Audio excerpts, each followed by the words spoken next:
Good morning, and thank you for joining us for today's Daily Market Outlook. Joining me today is Emily from our trading room to tell us more about the recent developments. Emily?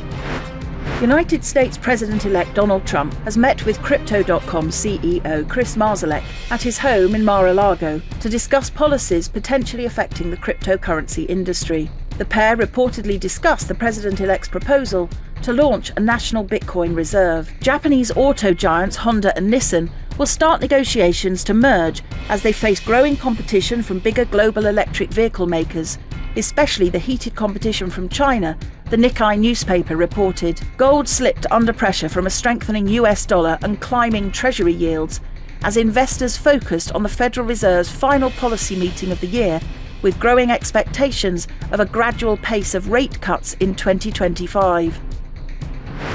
The pound-dollar pair rose 0.3% in the last session. The ultimate oscillator is giving a negative signal. The Bitcoin-dollar pair rose 0.9% in the last session, after gaining as much as 2% during the session. The ROC is giving a positive signal. The last session saw the Aussie fall 0.4% against the dollar.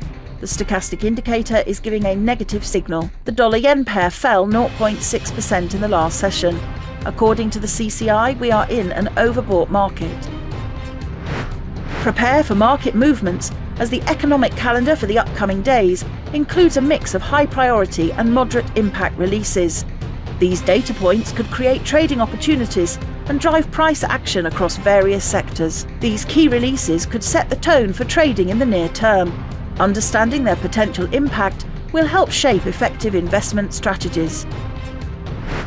We hope that you've enjoyed today's Market Outlook. On behalf of all of us here, we wish you a productive trading day.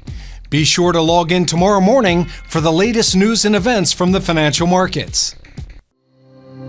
Your trusted choice in online trading.